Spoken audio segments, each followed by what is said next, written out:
Bismillahirrahmanirrahim. Assalamualaikum warahmatullahi wabarakatuh. Welcome back to my YouTube channel. Kembali lagi di channel Al-Fakir Nasrullah. Pada kesempatan kali ini saya ingin membagikan tutorial bagaimana cara mengakses e-learning oleh guru mata pelajaran, khususnya di Madrasah Aliyah Nurul Mujahidah Nahdlatul Ulama Tanjung Selor. Di sini saya ingin membagi materi ini menjadi dua materi, yaitu satu bagaimana cara kita memberikan materi terhadap siswa melalui aplikasi e-learning, dan yang kedua bagaimana cara kita memberikan penugasan terhadap siswa melalui aplikasi e-learning. Aplikasi e-learning ini juga bisa diakses melalui aplikasi yang sudah kami sediakan dan juga bisa melalui website yang bisa dibuka, yaitu ma.nwkaltara.or.id. Dengan membuka website MA, masuk ke bagian aplikasi, ada e-learning. Masuk ke aplikasi ada e-learning. Nah, inilah tampilannya untuk tampilan e-learning. Namun yang perlu diperhatikan oleh Bapak Ibu guru sebelum login di aplikasi e-learning ini, silakan dibaca dulu untuk jadwal aksesnya. Ya, bisa saja berubah-ubah tergantung dari server di madrasah. Ya, untuk sementara jadwal aksesnya ini. Kemudian silahkan login. Jika sudah jadwal login, jadwal akses namun tidak bisa login, silahkan segera laporkan ke admin, bisa melalui chat di sini, ya, bisa melalui WhatsApp, bisa melalui SMS, bisa melalui telepon. Nah, kalau email mungkin lambat ya. Oke, langsung saja kita login. Kita login menggunakan user masing-masing, ya, yang sudah dibagikan. Kita login menggunakan user masing-masing. Pertama-tama ketika kita baru masuk ke aplikasi e-learning ini, kita akan disajikan oleh panduan, ya. Bapak Ibu guru juga bisa membaca panduan. Yang pertama di sini, selamat datang, kami akan memandu. Tidak bisa kita lanjut selanjutnya, ya. Ini merupakan pemerasa media sosialisasi Madrasah Indonesia. Dalam fitur ini dapat berkomunikasi dengan berbagai informasi dan berbagi informasi dengan guru dan siswa, bisa dibaca di sini nanti. Kemudian ini ada selanjutnya kelas online, ya, membuat kelas baru menurut ruang kelas. Kemudian kalender akademik, kemudian komunikasi. Di sini kita bisa berinteraksi dengan guru lain, mengirim pesan pribadi ke guru lain, atau dapat melakukan semua di menu komunikasi ini. Kemudian ada baru kita masuk ke kelas online, ya. Baru kita masuk kelas online. Kemudian di sini kita bisa berbagi ide atau gagasan, ya. Dan selanjutnya di sini ada data-data siswa, panel untuk kita bisa mengetahui data siswa yang aktif pada saat itu, ya. Kemudian selanjutnya ada data panel guru, bisa kita melihat data guru yang teman-teman guru yang aktif begitu. Selanjutnya kita bisa merubah di profil ini, kita bisa merubah profil, merubah username kita atau merubah password daripada e-learning kita ini. Oke, itu saja panduan dari aplikasinya. Kemudian kita langsung saja bagaimana cara kita membuat penugasan. Nah, di sini ketika kita sudah masuk membuat kelas, kita masuk ke kelas, misalkan ini kelas 10 bahasa Inggris semester 2. Sebelum kita melakukan atau memberikan materi terhadap siswa, terlebih dahulu kita akan menyusun kompetensi inti dan kompetensi dasarnya, kompetensi KI dan KD-nya. Kenapa harus kita menyusun kompetensi inti dan kompetensi dasar sebelum melakukan penugasan? Karena kita akan mengacu terhadap kompetensi inti ini nanti, apa yang kita berikan tugas dan sebagainya. Sebagai contoh di sini, kompetensi dasar, kompetensi inti, misalkan ini Bapak Ibu guru bisa mendownload KIKD yang sudah di share, atau nanti saya berikan linknya, ya. KIKD contohnya seperti ini. Ini untuk bahasa Inggris, ini untuk KIKD bahasa Inggris, ya. Nanti saya share untuk semua mata pelajaran sebagai panduan kita. bisa kita memakai semua atau bisa juga kita memilih. Misalkan ini kompetensi inti segi pengetahuan, ini kompetensi dasarnya, ini kompetensi inti keterampilan, bisa kita langsung masukkan yang ini di bagian sini. Nah, kompetensi inti bagian pengetahuan, ini kompetensi dasarnya, lalu di sini kompetensi inti bagian keterampilan, dan di sini kompetensi dasar bagian keterampilannya. Nah, setelah ini sudah tersusun, baru kita menyusun KKM-nya. Berapa KKM yang akan kita buatkan untuk siswa, ya. Kita melihat dari segi KIKD-nya, kompetensi dasarnya, dari kompleksitasnya, daya dukung, kemudian intake peserta didiknya kita ambil berapa, bisa kita juga ambil tinggi, ya, bisa juga kita ambil sedang, nah, tergantung. Ini otomatis nanti KKM-nya otomatis, ya. Kemudian RPP, baru kita menyusun rencana pembelajaran. Setelah kita susun yang tadinya kompetensi inti dan kompetensi dasarnya, baru kita menyusun pembelajaran. Contoh di sini saya membuat pembelajaran, buat rencana, ya, pertemuan kapan kiranya, misalkan pertemuan anggaplah pada tanggal 6 hari Senin jam ketiga sampai jam keempat, misalkan. Pilih pertemuan kedua karena saya sudah memberikan pertemuan pertama. Kemudian misalkan topiknya apa, misalkan topiknya masih over suggestion, misalkan kompetensi intinya, kompetensi ini untuk pengetahuan. Kemudian kompetensi dasarnya apa saja, misalkan saya ingin menerapkan fungsi sosial dalam unsur kebahasaan yang melibatkan ini, nah, yang sudah kita susun tadi di kompetensi dasarnya. Nah, lalu tujuan pelajaran kita apa? Nah, tujuan pembelajaran itu adalah misalkan menuntun siswa untuk bisa, tujuan pelajarannya tergantung Bapak Ibu guru, ya. Misalkan saya di sini tulis asal dulu, menuntun siswa untuk bisa offering suggestion, untuk bisa memahami, berinteraksi dengan offering suggestion dan lain sebagainya, titik, misalkan. Dan contoh metode pelajaran kita itu seperti apa, misalkan kita pakai ceramah, diskusi, media sumbernya misalkan dari apa saja, dari buku atau internet. Kegiatan pelajarannya, nah, kegiatan pembelajaran di sini kita kosongkan dulu, penilaian juga bisa kita kosongkan dulu, ya. Simpan, sudah kita simpan. Nah, sudah tersimpan seperti ini, sukses tersimpan. Cari pertemuan kedua, coba kita cari. Nah, ketemu untuk pertemuan keduanya seperti ini, hari Senin jam ketiga keempat, pertemuan menuntut tujuan pelajaran ini, menuntut siswa dan lain sebagainya.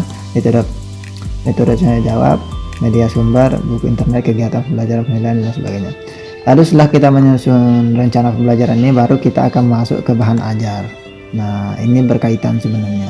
Misalkan di sini akan membuat bagian baru, bahan ajar apa dari komputer, misalkan. Pilih bahan ajar, bentuknya seperti apa, misalkan saya bentuknya format PDF. Kita pilih file PDF-nya, anggaplah bahan ajarnya yang ini, kemudian masukkan nama bahan ajarnya. Nah, di sini misalkan supaya siswa dapat memahami bahan ajar offering, ya, keterangannya. Misalkan mungkin bisa kita bilang silahkan dipelajari dan kita akan segera ulangan, misalkan keterangannya. Ini tergantung Bapak Guru. Bahan ajar akan kita bagikan langsung ke di servis siswa, ya. Ini untuk kelas 10, ya. Baru kita simpan bahan ajarnya. Ini proses mengupload.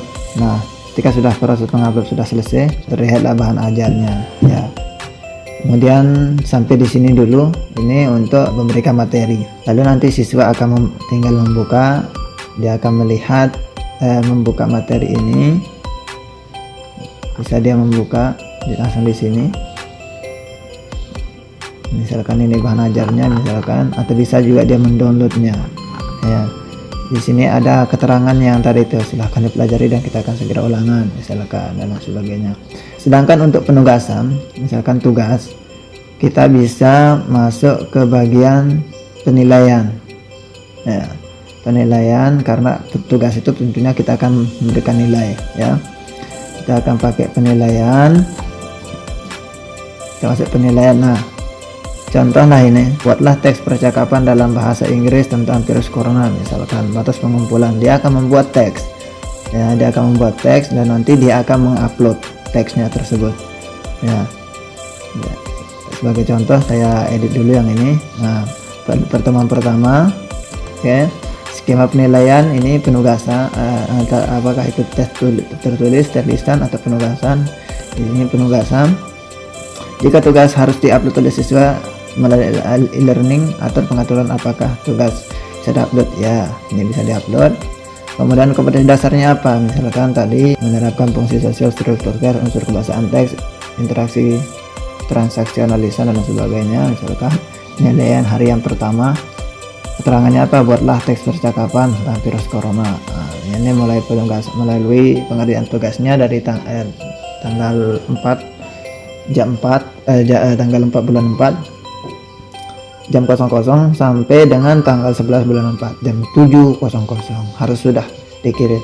Jika lewat dari ini tidak bisa dikirim. Lalu kita simpan, lalu tampillah seperti ini ya.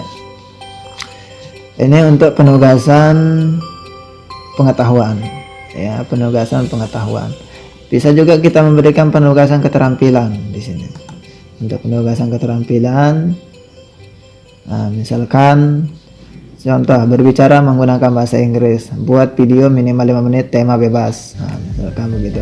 Ini ujian praktek skema, misalkan saya, oke, ini cara membuatnya. Masuk ke tambah tadi itu, unjuk kerja, misalkan unjuk kerja, proyek, portofolio, atau produk.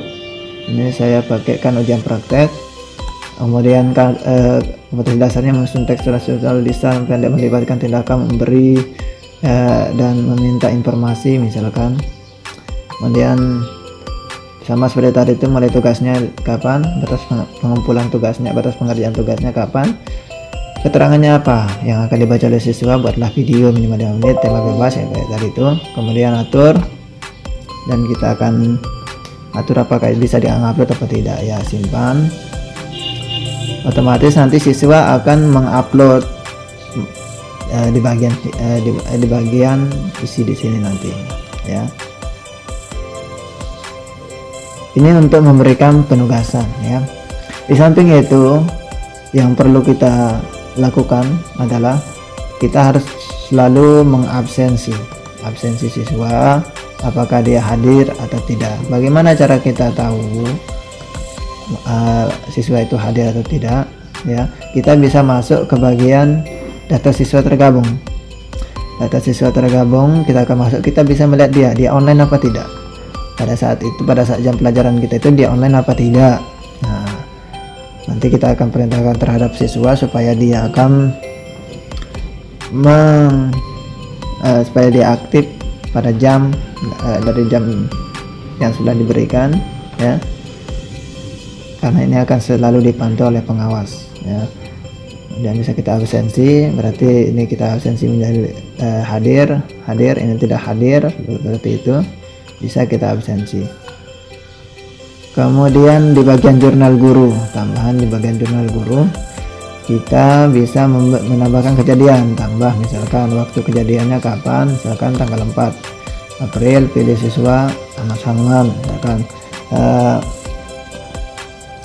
misalkan kejadiannya terserah Bapak Ibu guru, misalkan tidak mau mengerjakan tugas ini untuk jurnal gurunya ya, butir sikapnya apa, dia itu tidak tanggung jawab, berarti negatif, positif negatif. Tindak lanjutnya misalkan kita akan, ketika dia tidak mau mengerjakan tugas, dilaporkan ke BK misalkan